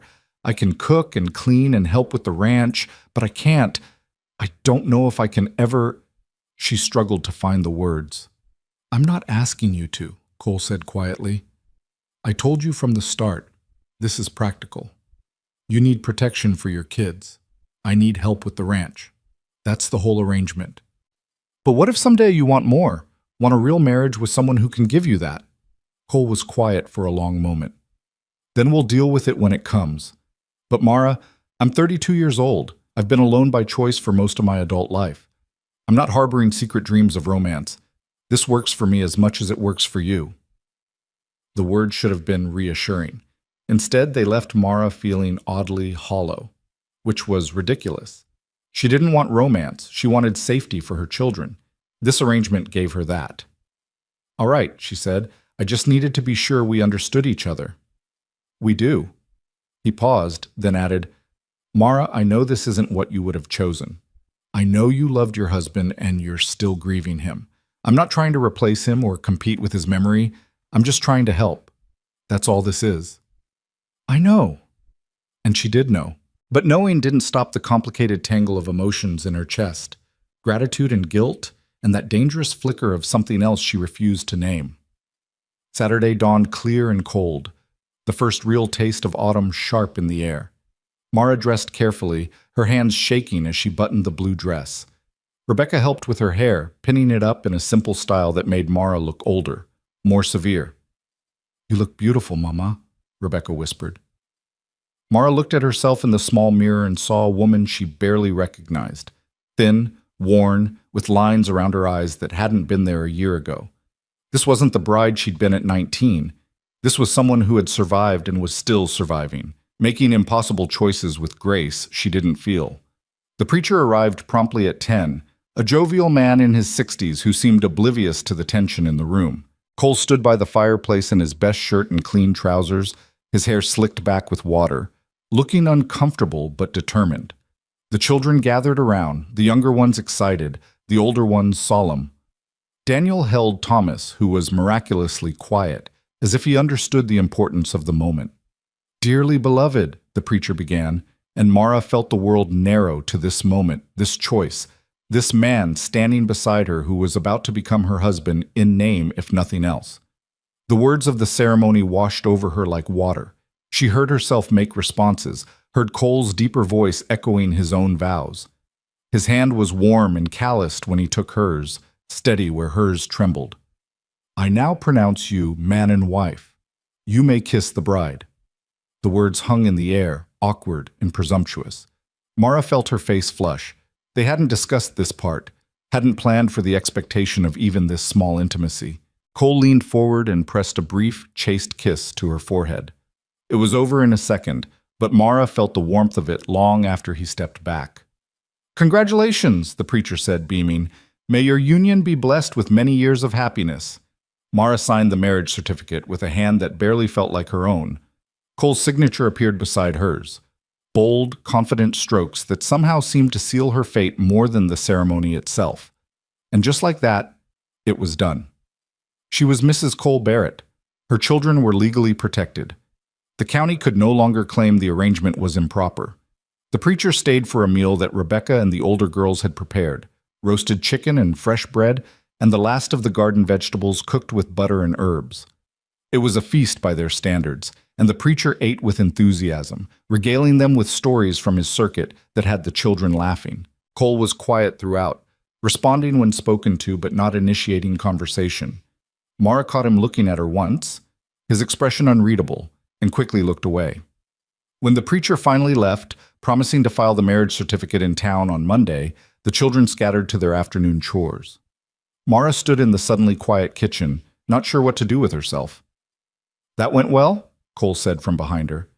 She turned to find him in the doorway, hands in his pockets, looking as uncertain as she felt. Yes. Thank you for all of it. You don't have to keep thanking me.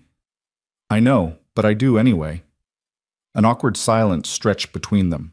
Finally, Cole cleared his throat. I should get back to work. Fence line needs checking before the weather turns. Of course. He started to leave, then paused. Mara, nothing has to change. You live your life, I'll live mine. We just have the legal protection now, that's all. I understand. He nodded and left, and Mara sank into a chair, feeling the weight of what she'd just done settle over her like a heavy blanket. She was married. Again. To a man she barely knew, in an arrangement built on necessity rather than affection. She should have felt relieved. The children were safe. That was what mattered. Instead, she felt unmoored, adrift in a situation she didn't know how to navigate. The following Monday, Cole rode to town for the hearing, taking Daniel with him. Mara had wanted to go too, but Cole had insisted she stay with the children. Let me handle it, he'd said. The marriage certificate and my testimony should be enough. So Mara waited, pacing the kitchen while Rebecca tried to distract her with tasks. The hours crawled by like years. When Cole and Daniel finally returned late that afternoon, Mara ran out to meet them, her heart in her throat.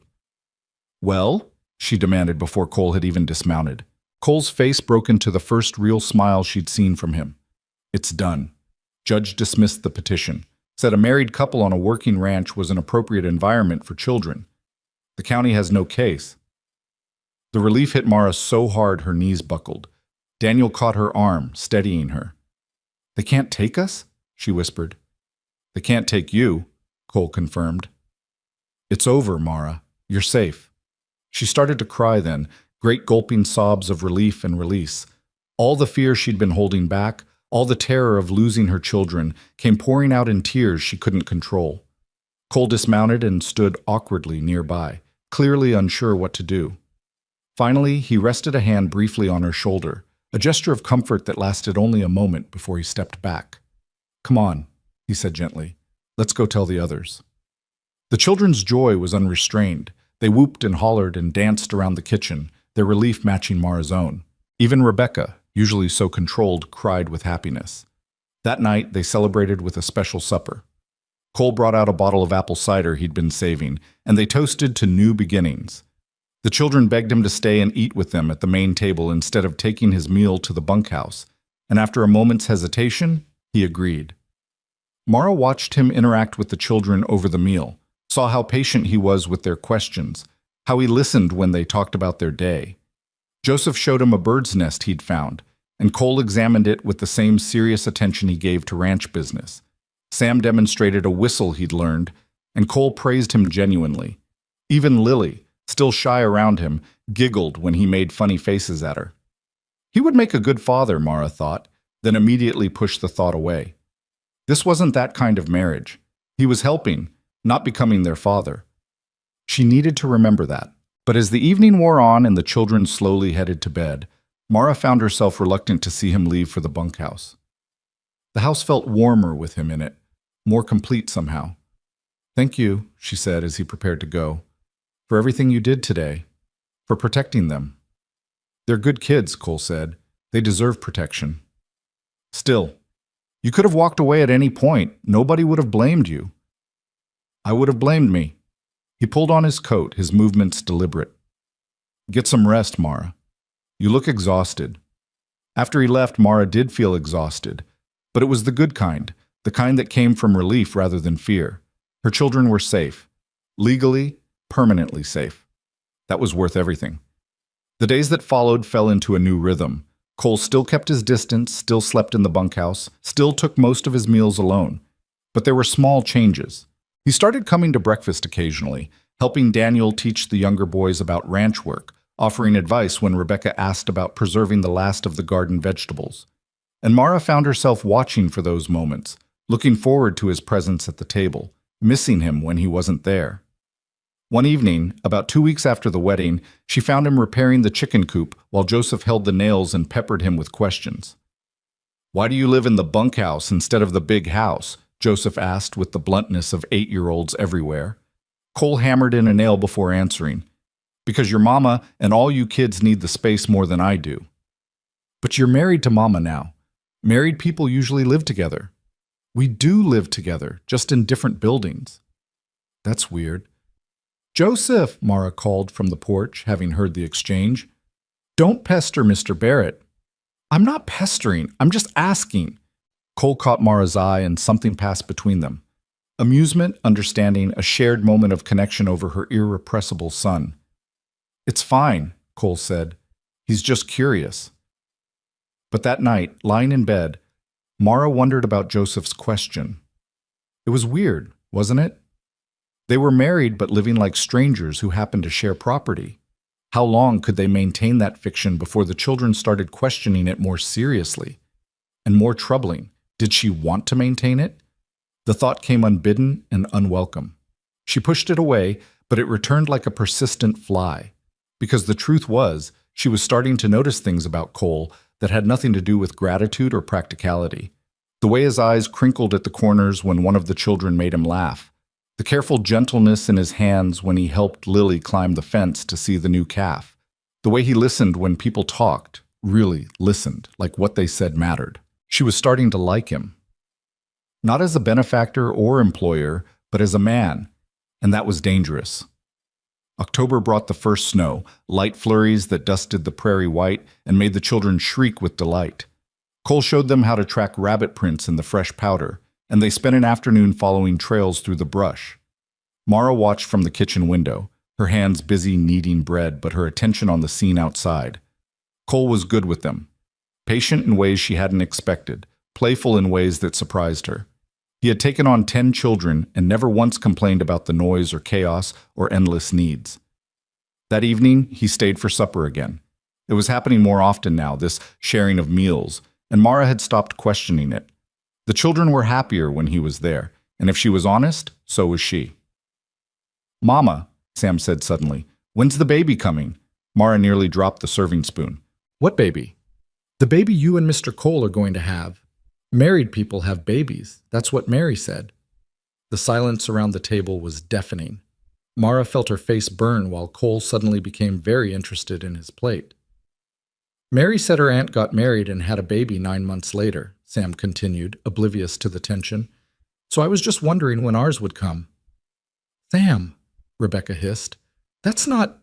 we don't..." "It's a fair question," Cole said quietly, saving them both.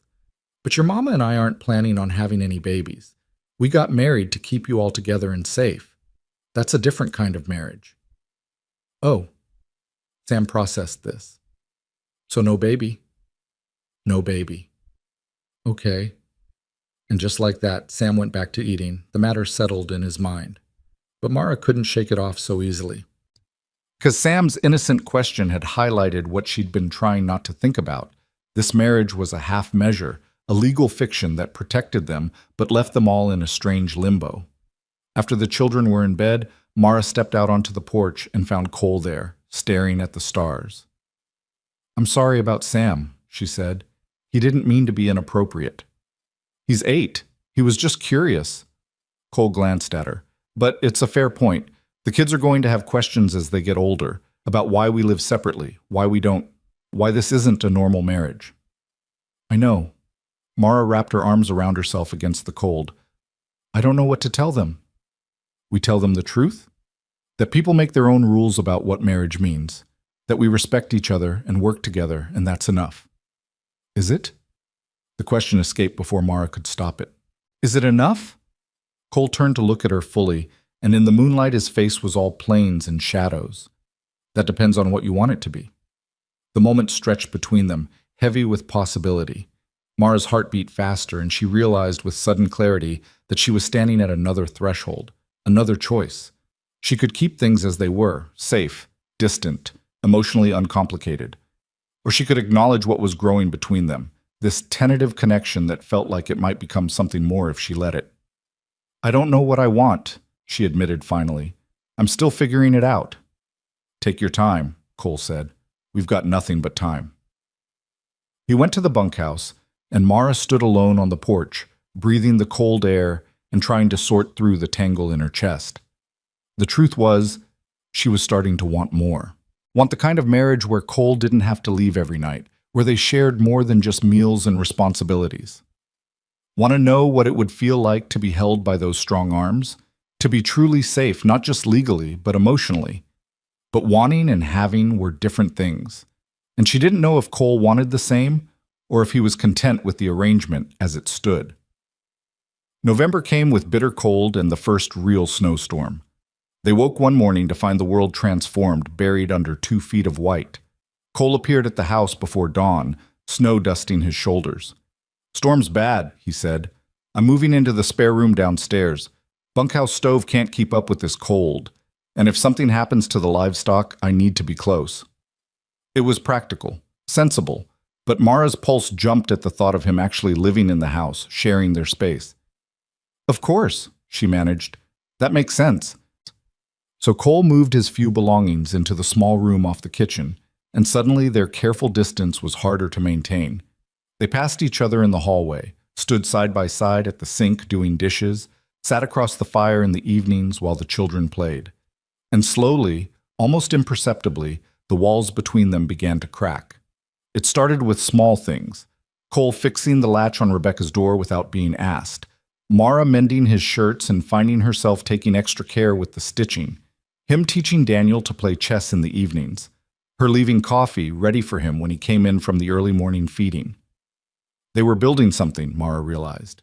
Not the marriage they'd agreed to, but something else. Something that felt like partnership, like friendship, like the foundation of something that could become more.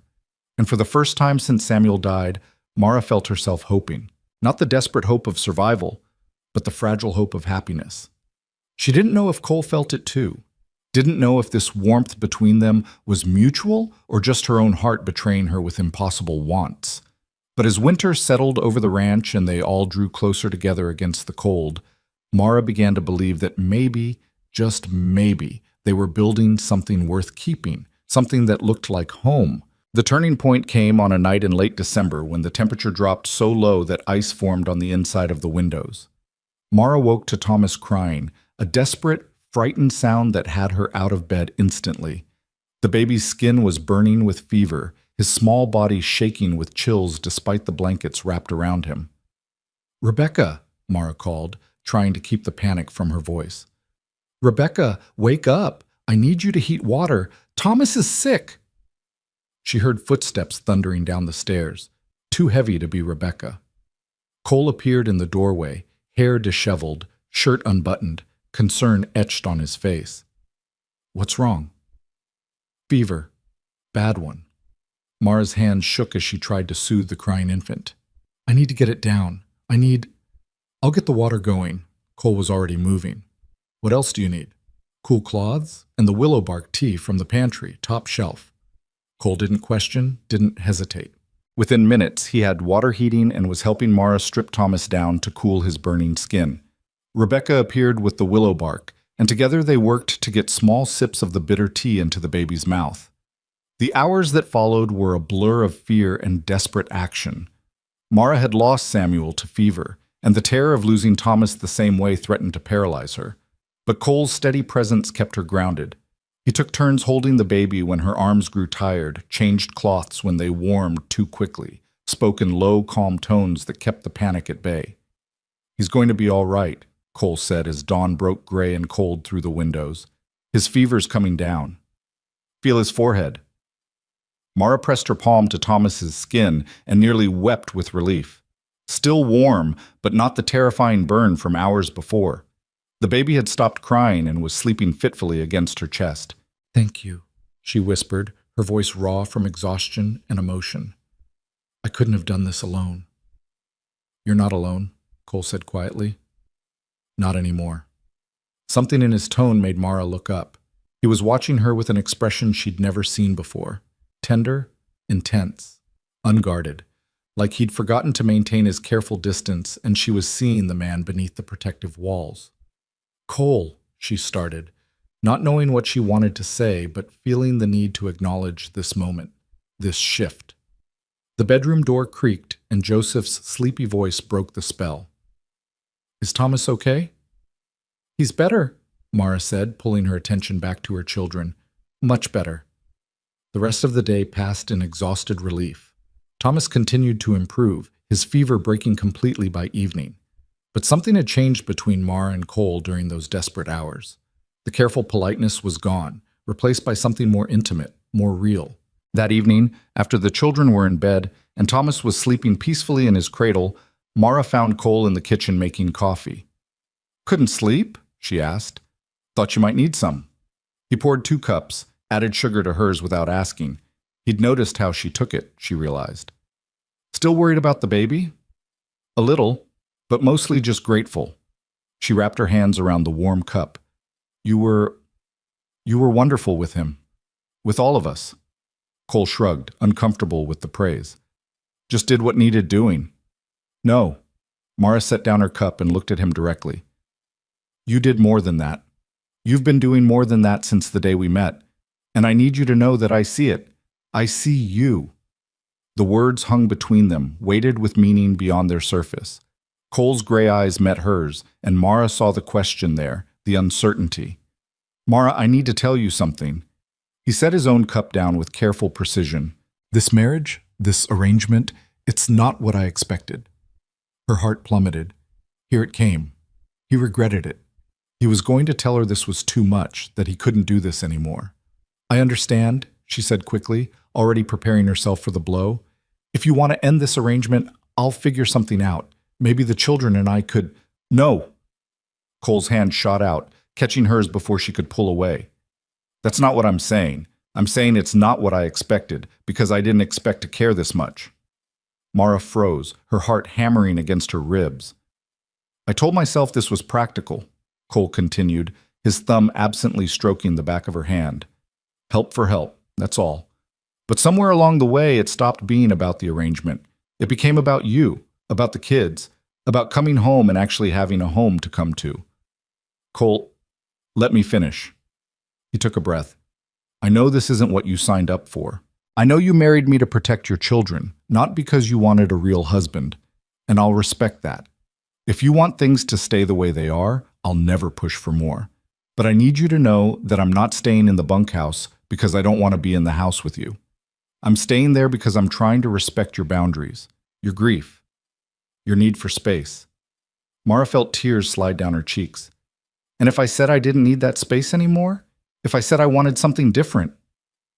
Cole's hand tightened on hers. Then I'd say I've been waiting to hear that since the day we got married. The confession hung between them, raw and honest.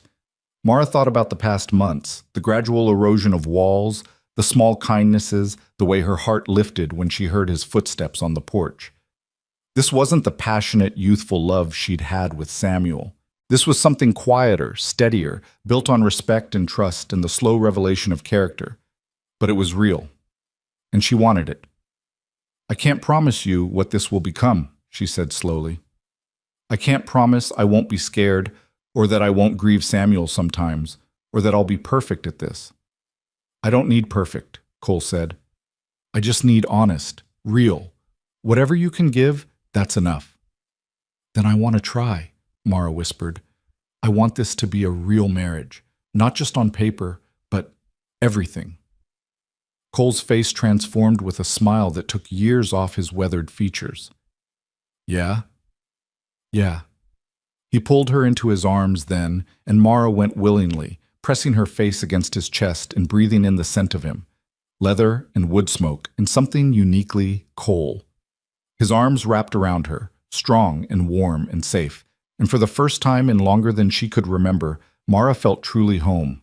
We're going to have to tell the children, she said, her voice muffled against his shirt. She felt his laugh rumble through his chest. Something tells me they already know. The next morning, Mara woke to find Cole's side of the bed. Because it was his side now, they'd decided that last night between kisses that had made her feel like a young woman again. Already empty. For a moment, panic seized her. Had he changed his mind? Regretted everything in the cold light of morning? Then she heard voices from downstairs, Cole's deeper tones mixed with the children's excited chatter. She dressed quickly and descended to find the entire family gathered around the breakfast table, with Cole at the head serving pancakes. Mama! Joseph shouted. Cole's making breakfast, and he said he's moving his stuff from the bunkhouse, and does that mean he's staying in the house now? 10 pairs of eyes turned to her, ranging from Joseph's excited curiosity to Rebecca's knowing smile to Daniel's careful observation. Yes, Mara said, moving to stand beside Cole's chair. Cole's moving into the house. Permanently. Because you're really married now? Sam asked. Like actually married? We were always actually married, Cole said, his hand finding Mara's and giving it a gentle squeeze. But yes, we're going to be doing things more like a regular family from now on. Does this mean we can call you Pa? Joseph asked hopefully. Cole looked at Mara, uncertain. She nodded, her throat tight with emotion. If you want to, Cole said to Joseph, but only if you're comfortable with it.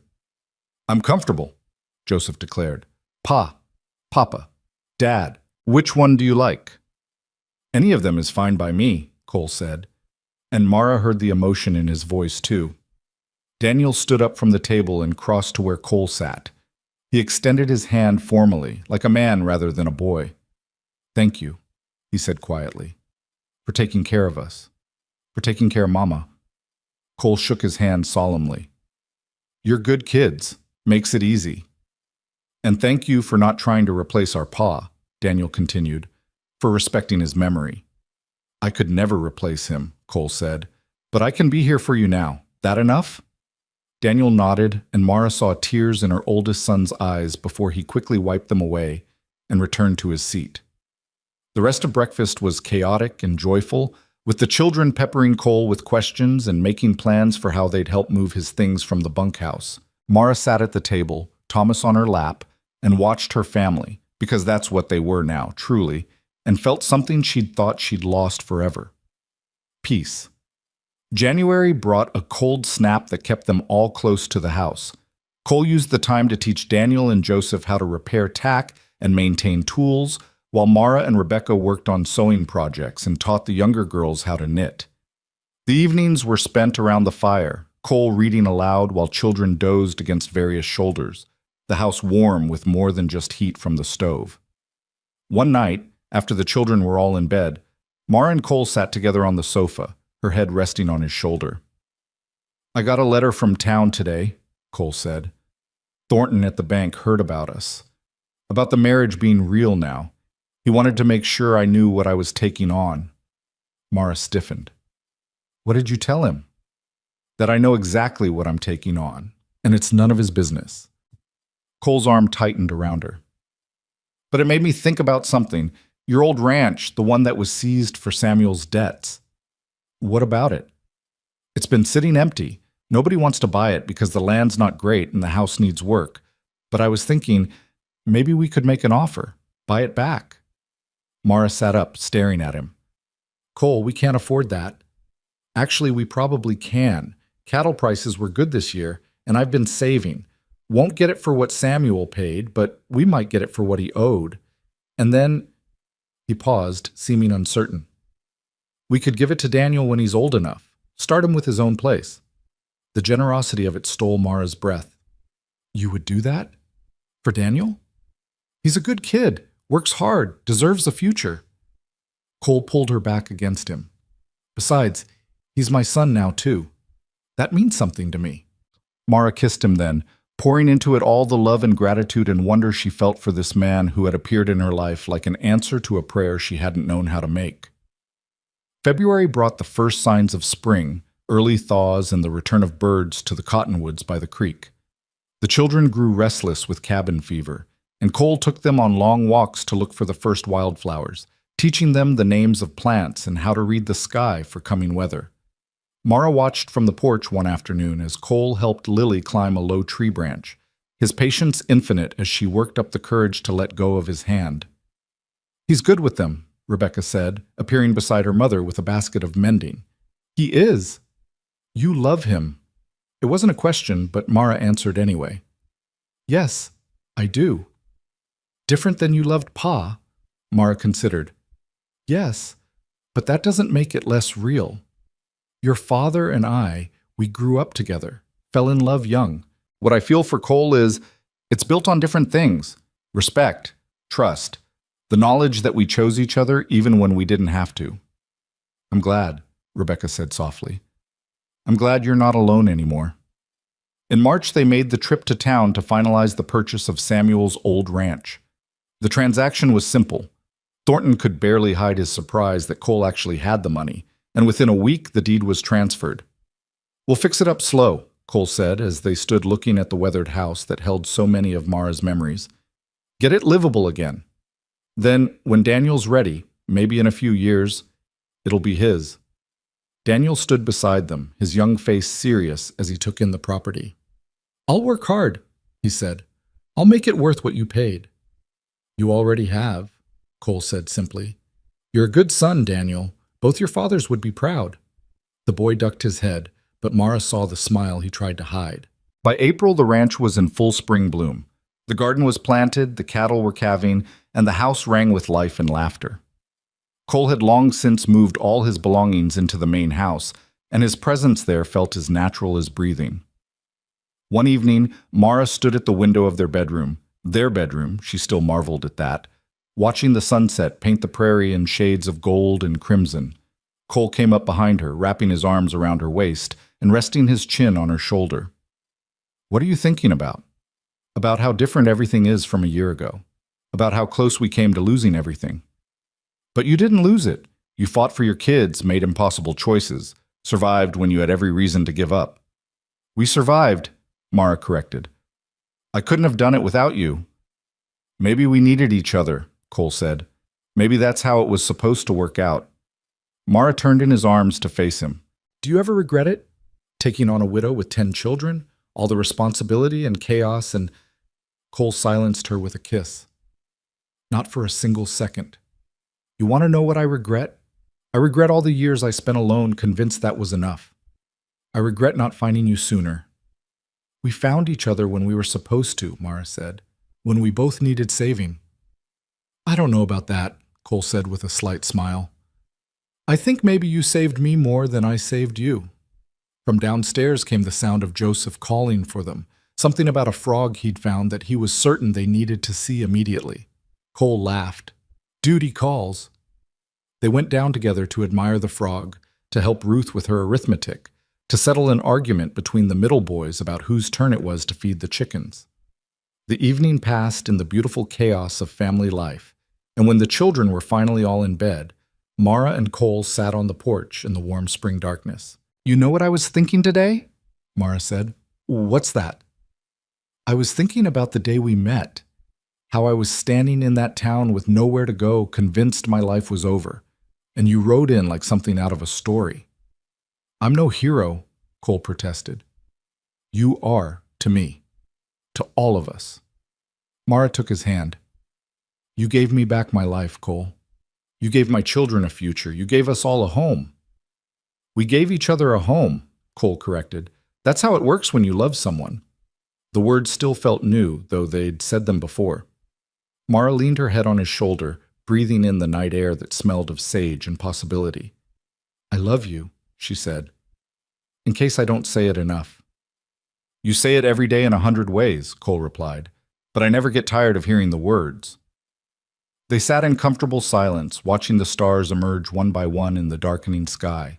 Somewhere in the house, one of the children coughed in their sleep. A cow lowed in the distance. The normal sounds of their life. A year ago, Mara had lost everything, had stood at the edge of despair with 10 children and no hope. Now she sat on the porch of a home that was truly hers, beside a man who had chosen to love not just her, but all the complicated, messy, beautiful pieces of her life. Her children were safe, fed, happy. They had a future spread out before them, like the prairie, wide and full of potential. She thought about the woman she'd been in that dusty town, so certain that no one would want a widow with 10 children. And she thought about the man who had looked at her and seen not a burden, but a gift. "What are you smiling about?" Cole asked. "I'm just happy," Mara said simply. "Happier than I ever thought I'd be again." Cole pulled her closer. "Good. You deserve it." "We deserve it," Mara corrected. "All of us." And there, under the vast Wyoming sky, with the house full of sleeping children behind them and a lifetime of tomorrows ahead, Mara finally believed it. They had built something from the ruins, something stronger for having been broken first. They had built a home, a family, a love worth waiting for. And that, she thought, as Cole's arms tightened around her, was worth everything they'd survived to find it. The end.